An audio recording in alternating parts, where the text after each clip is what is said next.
So chemical elements are always made of atoms, as I mentioned before, but what is really an atom? This is the basic structure of an atom, and atoms are the primary particle of chemical elements. But what really makes up an atom?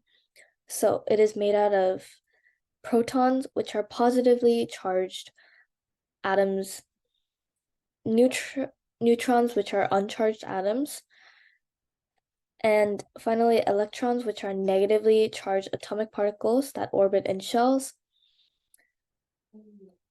And the neutron and the proton exists in the nucleus.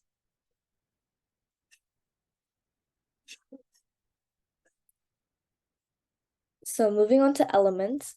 Elements are the pure substances made up of only one type of atom. So everything you see on the periodic table is a pure substance, which is the most molecular substance that it can get.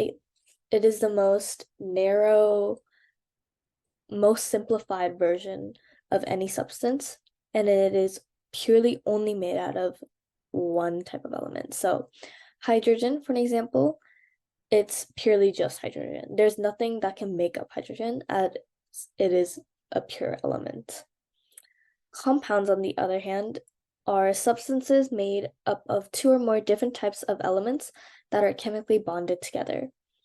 So this can also be titled pure substance, which is uniformly composed and cannot be separated by physical means. Examples of this can be just water.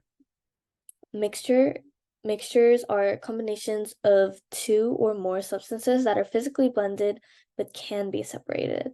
An example would be salt water. Mixtures can be classified as homogeneous, uniform composition, or heterogeneous, which is non-uniform composition. And the non-uniform composition can also be titled as impure substances made up of two or more substances and can be separated by physical means.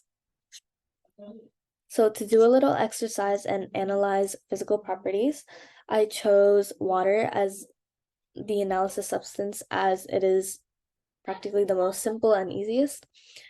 The chemical formula for water is H2O, which means that there's one oxygen and two hydrogen atoms included in the substance, and it is a pure substance.